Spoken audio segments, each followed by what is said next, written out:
toe. Never doubt the zone. Make you eat the crow. Laughing in your face.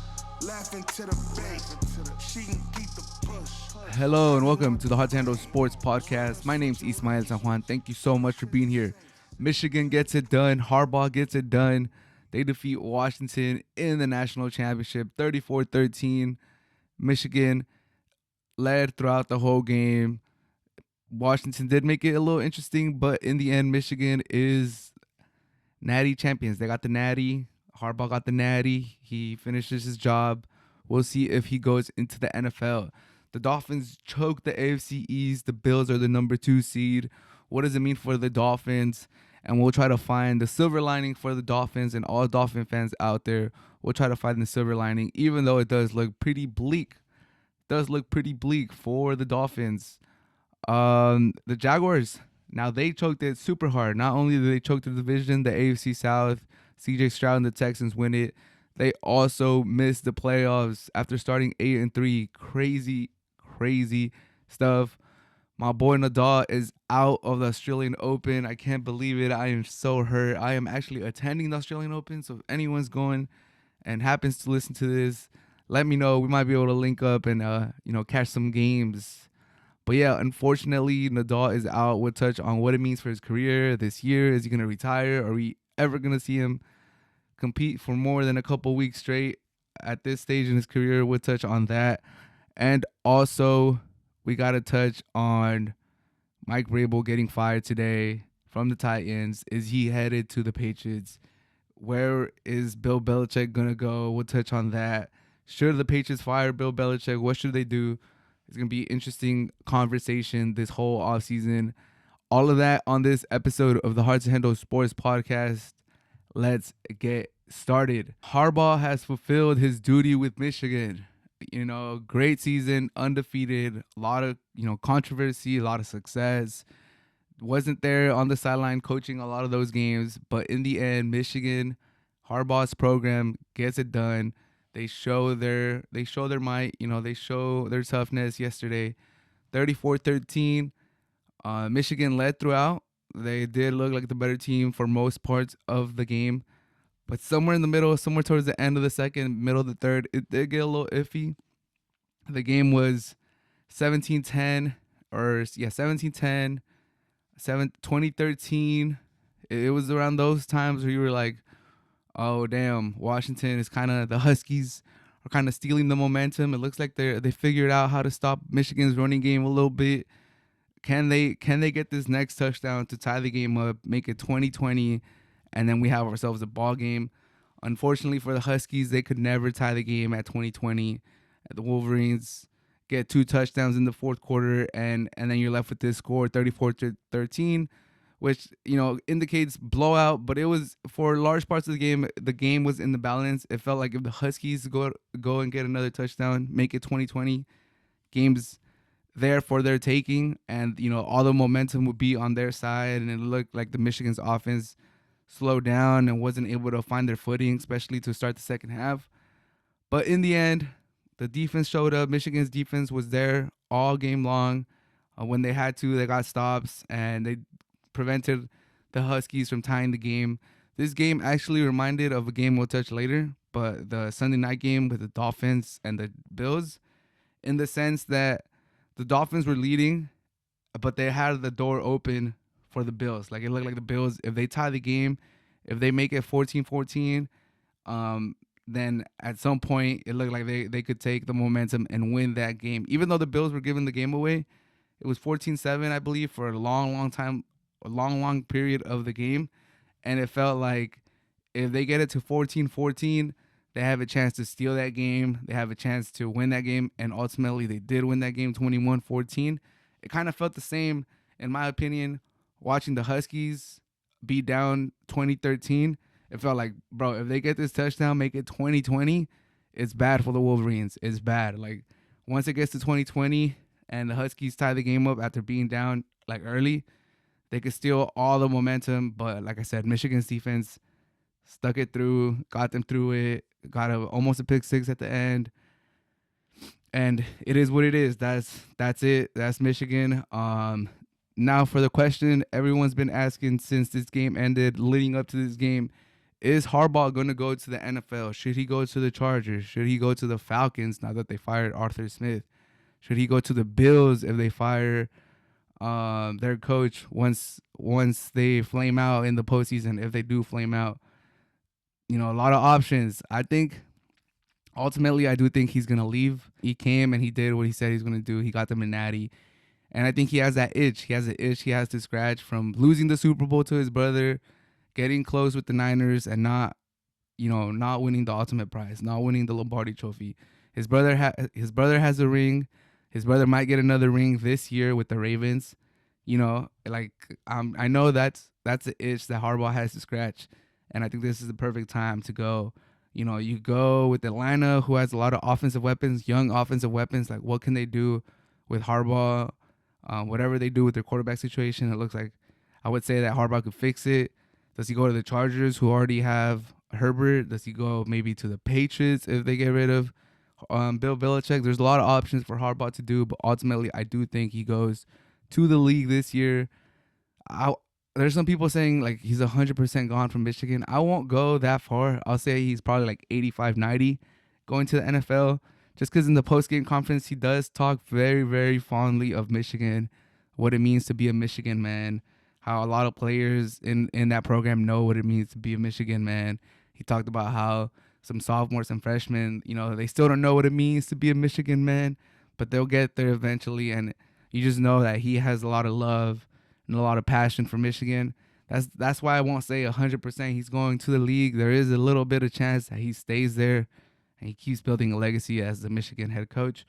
But with all the drama, all the NCAA speculation and stuff that has been alleged towards him, I think this is the perfect point to go back to the NFL. You got a natty, you can leave that mess behind, and you can go scratch that itch in the NFL. And a lot of good teams are gonna be hounding him. They're gonna be hitting up his phone. They're gonna be hitting up his agent. He's gonna be a hot commodity. So I think this is it. This is the perfect way to end. Congratulations to Michigan. Congratulations to Harbaugh. And ultimately, I think he does come back to the NFL. Since I did reference the Dolphins game, let's talk about it. The Dolphins are pretenders. The Dolphins are pretenders. We've been knowing this. I've been said it on this channel. I've been said it on this podcast. A lot of Dolphin fans did not like it. They were in my YouTube videos commenting, what are you talking about? I kept telling them, you're not beating the good teams. You're not beating the teams with the winning records. All these good teams are beating you guys. Like, you guys do look good, but against these sorry ass teams. So you guys still got to prove it. And they didn't believe it. And boom, choked the division away. Bills win their 4th straight division.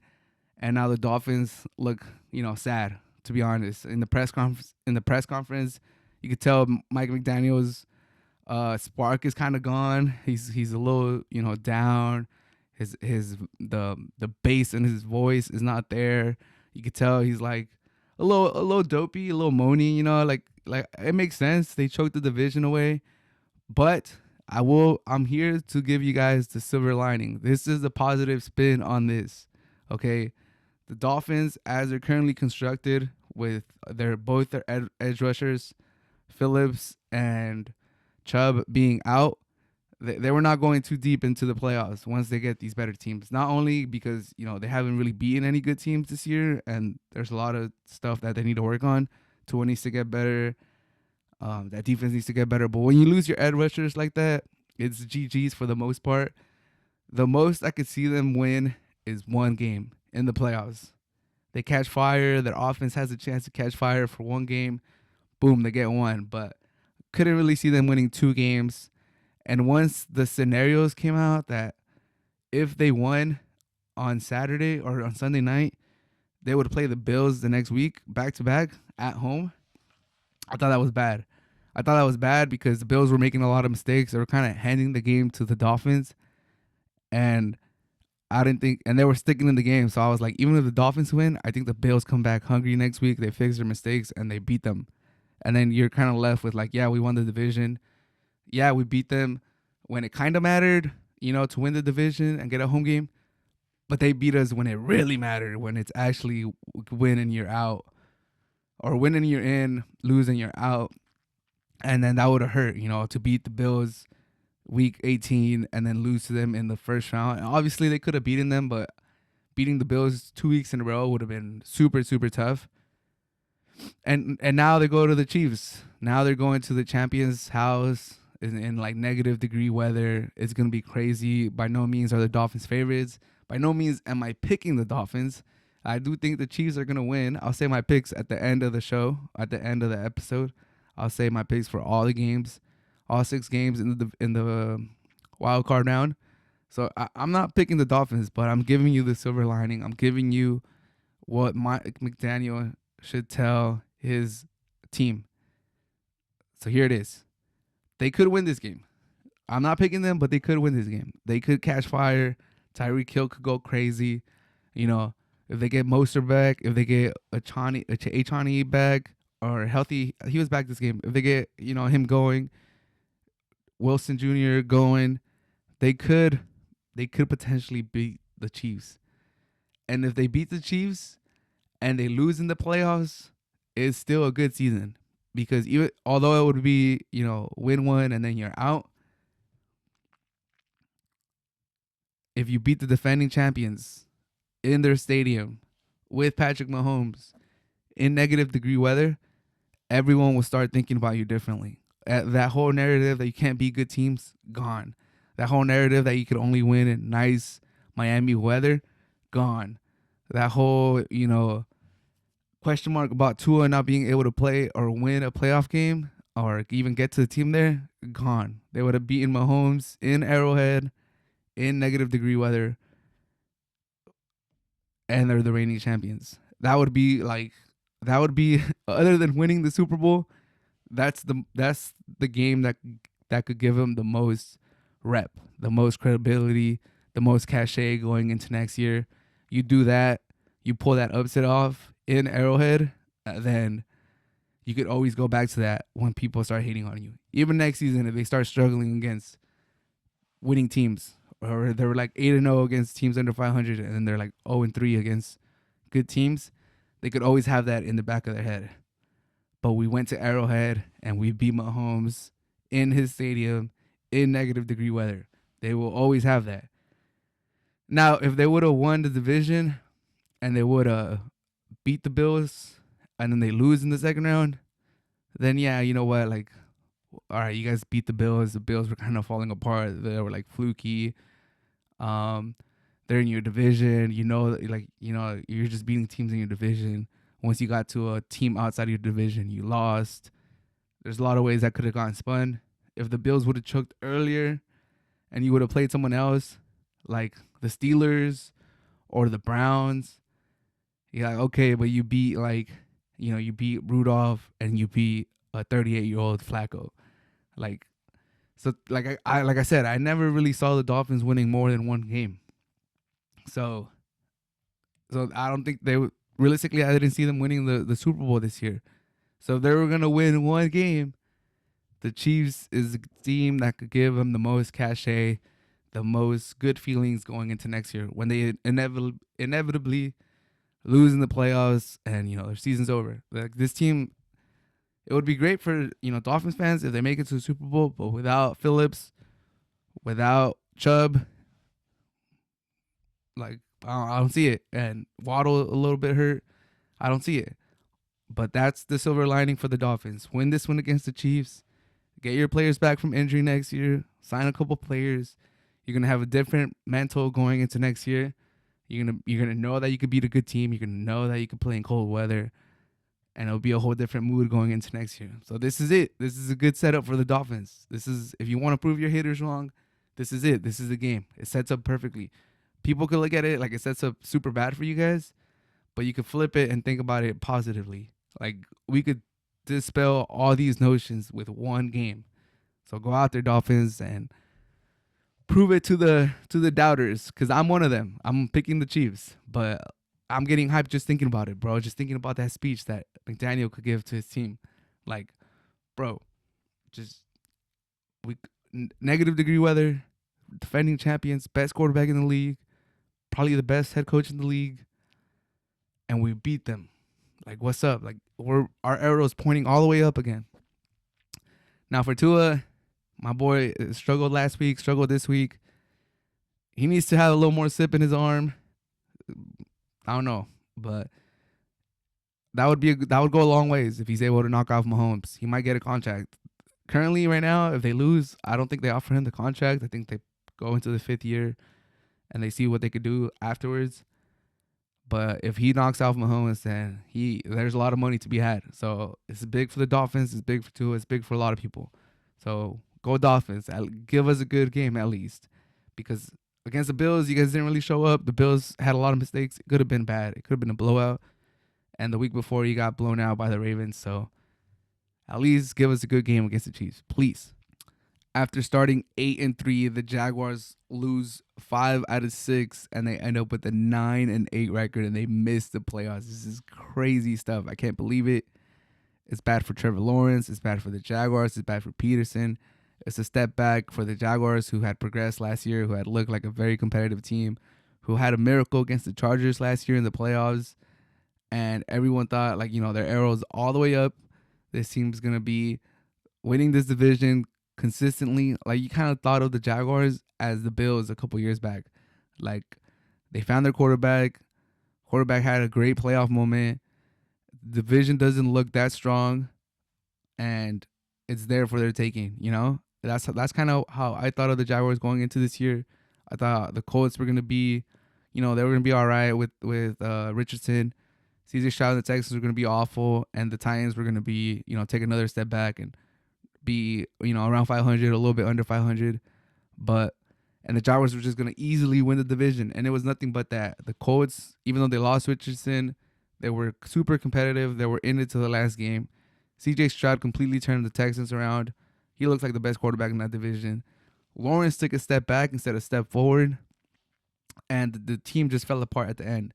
So what should have been a good season, what should have been, the start of the Jaguars, at least 2, 3, 4, 5 year run of, running the South a little bit, which is what I thought was going to happen till, CJ Stroud or Richardson, matured a little bit and were able to give a legit run for the Jaguars.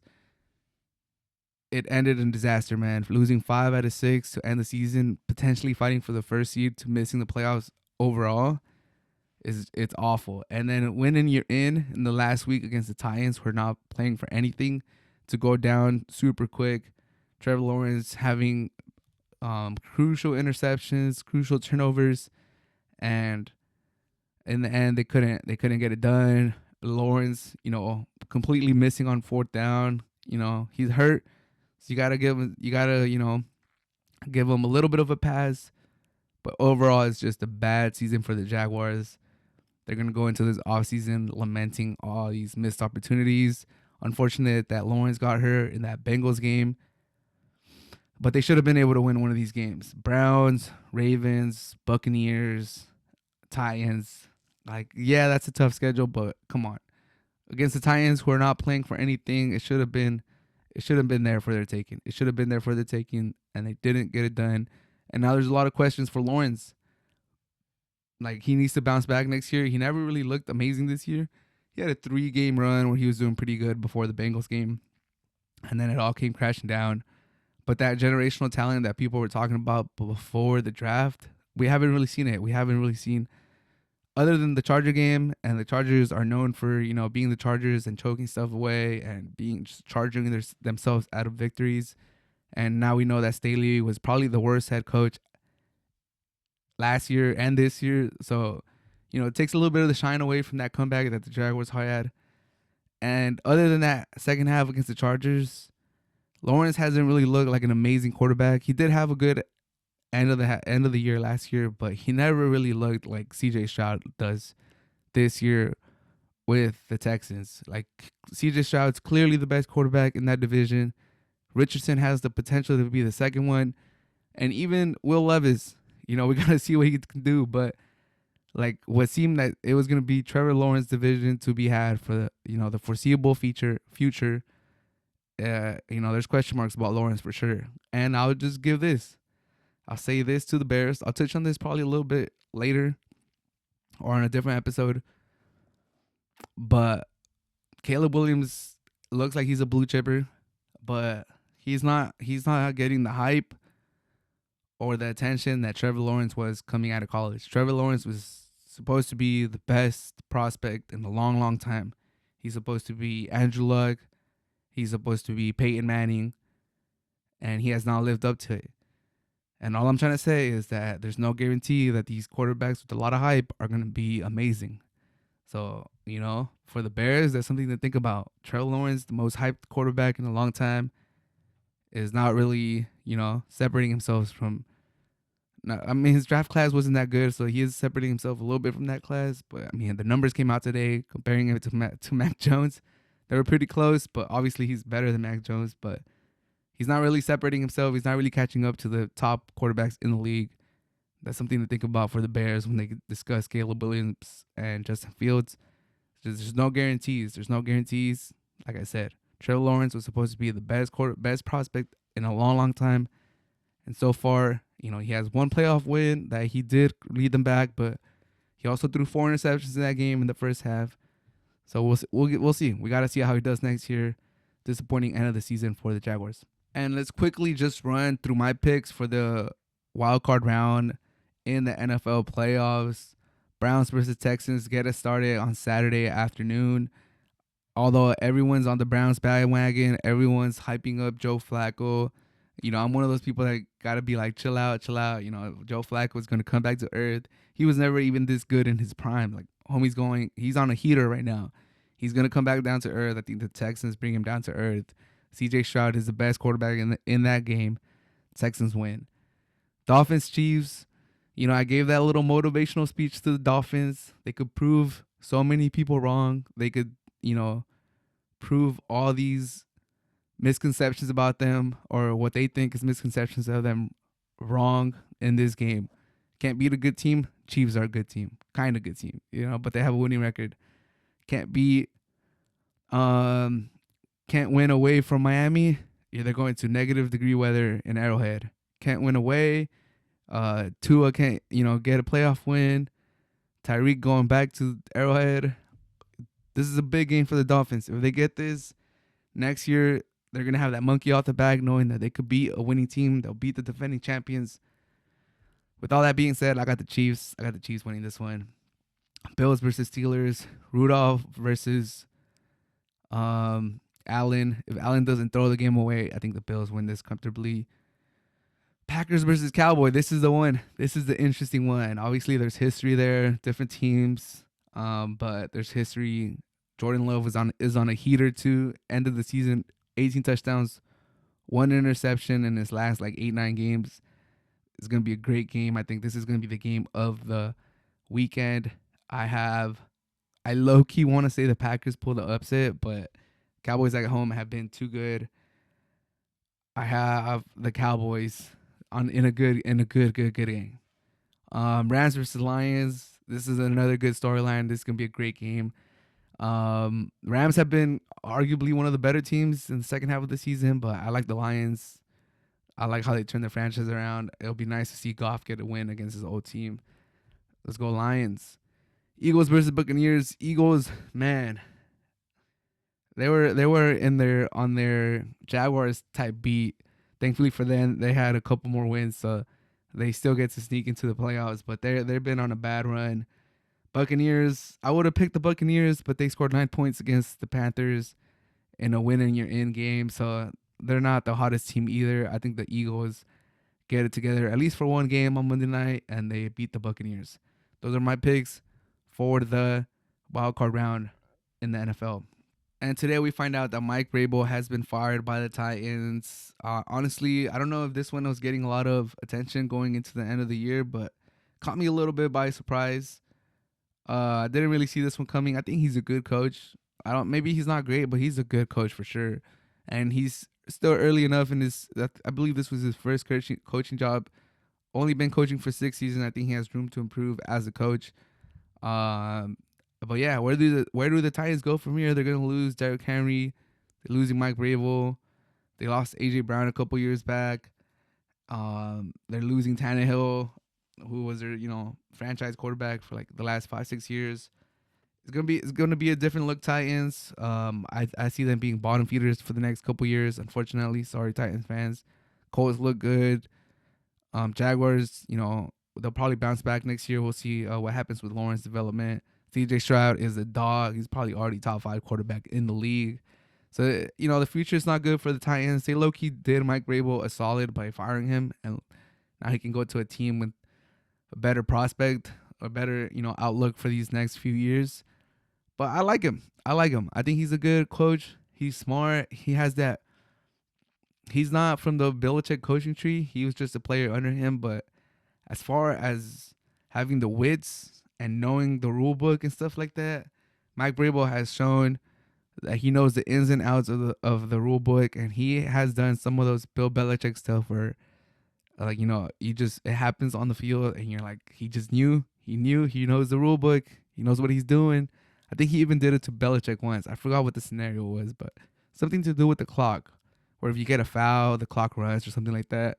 I think it had something to do along those lines, and it was just like Mike Vrabel, one upping Bill Belichick and basically letting him know, like, hey, I read the rule book too. I'm a good coach too. Patriot fans, do you guys want him? I'm hearing mixed feelings. I'm hearing, yeah, this is the perfect heir, the perfect person to take over for Bill Belichick.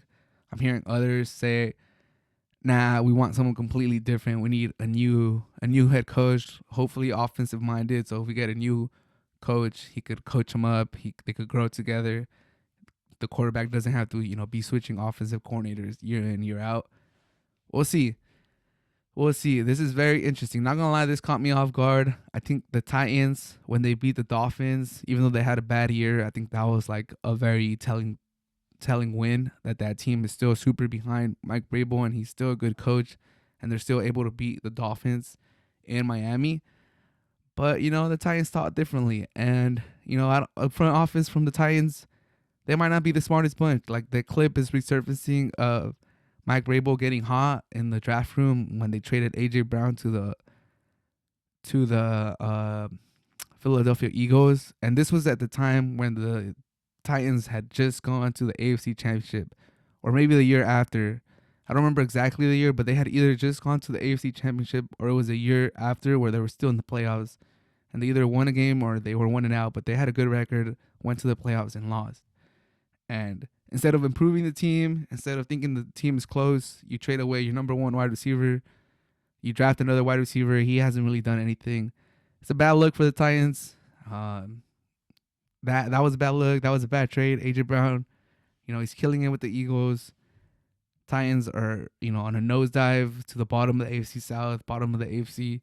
And now they get rid of, a very respected head coach. I think he's for surely gonna find a job. Might be the Patriots, might be somewhere else. This one caught me a little bit off guard, not gonna lie. But like I said, they might be doing him a favor, because the Titans, without Derrick Henry, without Vrabel, without AJ Brown, they could be, this nosedive could be a couple years. But it is what it is. Let me know what you guys think. Where's Mike Vrabel gonna go? And to conclude this episode of the Hard to Handle Sports Podcast, we got some sad news. This weekend it came that Rafa Nadal is gonna miss the Australian Open, and man, I'm sad. I'm sad for my boy. That's my GOAT. That's my favorite tennis player. I am gonna be attending the Australian Open in a couple of weeks, so I'm very, very upset that the opportunity, the chance of seeing Nadal play down under is gone. Very, very upset about that. But it's not about me. It's about Nadal, and I hope he gets better. I hope this is a small tear in the muscle. I hope he's able to return. I hope he's able to do the hardcore swing in the U.S. Selfishly, I am going to Indian Wells too, so hopefully he's back by then. If not, I hope he's able to at least go to Roland Garros, maybe play in the Olympics. But my fear is that this might be it. My fear is that, the thread on the tire might be gone too much. That a year of recovery, a year of trying to get back, a year of, rehab and training, and a couple of weeks of lead up to this return, a lot of hype, and then you play 3 matches and you're done. And best of three sets and you're done after your 3rd match. That's not good, man. That's not good for Nadal. He is a warrior, though. He is a fighter. He is known for digging deep. And I hope he comes back, man, because like the way Federer went out, he wasn't able to go out on his own terms. If you guys remember, he was nursing an injury. He came back for the French Open, beat somebody, didn't feel comfortable, and then defaulted, didn't continue, dropped out of the tournament. And then there were speculations of when I think it was 2021 tournament, 2021 French Open. There was speculation when he's going to come back. He was out for the year. And then the next year, 2022, he announces his retirement. And that's it. He never competed again. And my fear is that this is the parallel. You know, the French Open for Federer is, you know, Brisbane for Nadal, where he's done for the year. He comes back. He plays 2 matches. He wins a couple of matches. He loses. He tears his muscle. It's a little more serious than you expect. And then rehab keeps getting delayed. And then that's it. He never comes back. You have Nadal retiring at a Laver Cup. And then that's it. And you never hear from them again. Or you do see them, but they're just, you know, honorary people at Wimbledon, honorary people at the French Open. That's my fear. I don't want Brisbane 2024 to be the French Open 2021 for Federer. I hope the parallel is not there. I hope it's not the same. I hope it's not like, you know, he came back, he's gone, and then he's gonna come back, delayed, boom, retired. I don't know, or he's not gonna complete his comeback. It's too much. I hope that doesn't happen. I hope we get to see him in the French Open. I hope we get to see him in the Olympics. When he came back and he won a couple games, I was like, oh yeah, we're at least gonna see him finish the year. He might, if he gets into form, he might even win the French Open. But we're gonna see him the whole year. He looks good. My boy's beating Team, even though Team's a shell of himself too. He's out here beating, you know, the other American or whoever he played in the second round. He's good. He's gonna be competitive the whole year. We're gonna have him for the year.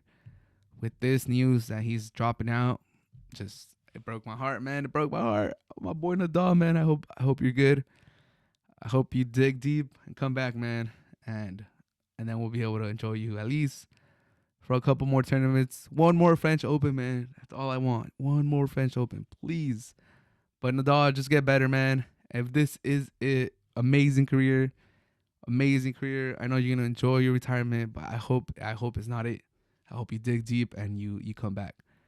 But anyways, that should do it for this episode of the Hard to Handle Sports Podcast.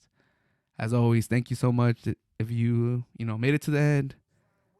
Appreciate you all, and everyone have a great day. Peace. I don't check my mentions. When I slide, no sudden moves. On my goons are stretching. And I'm taxing for the feet on my damn collections.